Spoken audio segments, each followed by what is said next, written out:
I am so glad you are here. It is Energy Sunday in my world, so let's talk a little bit about Reiki paths and choices you now have if you want to learn Reiki. You can learn traditional Usui Reiki. The American style is now distinguished from the Japanese style. And I'm going to say, when I read the descriptions of both, that I do a mix when I train people in Reiki. But the American style, the thinking is that there's been more emphasis placed on the symbols and the non English terminology, learning those magic words, as it were, where the Japanese Usui tradition emphasizes the importance of meditation in healing work. I'm going to say that the terminology, the symbols, all of those things are keys to help you focus and meditate.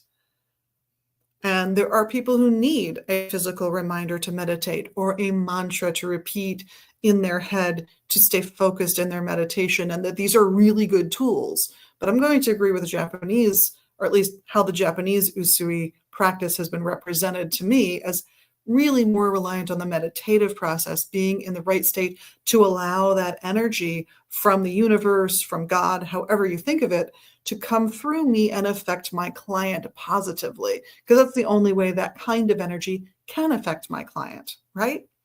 We've talked about you can't do negative Reiki. It kind of negates your initiations and elevations. It's just not a thing. But there have been plenty of other pathways that have come up over the years. So, for example, there is what came to be called the radiance technique. That's from one of the 11 people Takata, the person who introduced Reiki to the US, developed because she worked very closely with Takata, with her teacher, and claimed that she got additional initiations and was the only person to have the full Reiki attunements, because Takata perhaps developed a couple more, 2 or 3 more before she passed. I don't know the veracity of that, but that's out there as the potential way to expand and enhance if you already have your Usui Reiki, more traditional initiations, and are a master teacher in that path.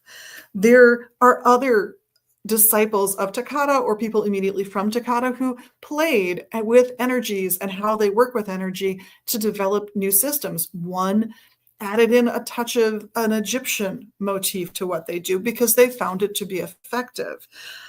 Gosh, and yeah, I am looking at this book because it's keeping me focused on a few of these choices. There's Tara May, which again, one of those things where, I'm going to look at what the expansion work that somebody else has done, work with it a bit myself, and find my own responses and reactions to it and develop a new tradition within Reiki.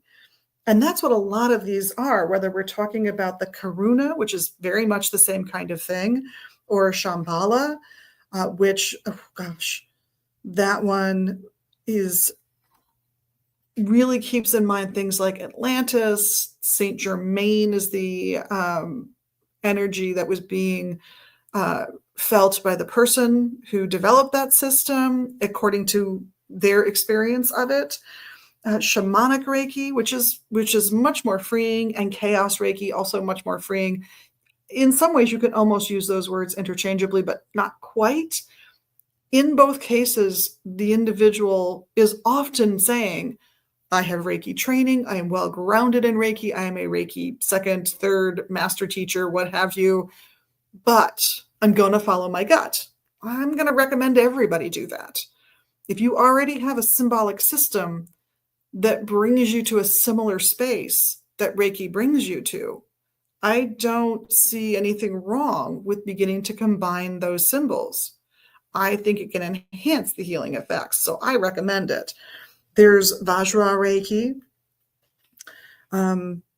which again is one of those people that fuses Reiki with another system. There's magnified healing, which is really similar to Reiki, but isn't quite the same thing. There's Blue Star Reiki from South Africa. There's Wei Chi Tibetan Reiki. These are later developments. But if that doesn't encourage you to use a traditional Reiki process as a foundational piece in your Reiki practice from which you can expand in ways that work best for you and your relationship with higher power, with your clients, with yourself. I'm going to say go for it. So, in the meantime, thank you so much for being your magical you and doing all the magical things you can do, including, yeah, the likes, subscribes, comments, shares, all that jazz. But on behalf of myself and everybody here at the shop in Minneapolis, I thank you for watching and doing all those things. And we all hope to see you soon, either here at the shop at 2520 Central Avenue Northeast in Minneapolis or online at magusbooks.com. In the meantime, have a great week and blessed be.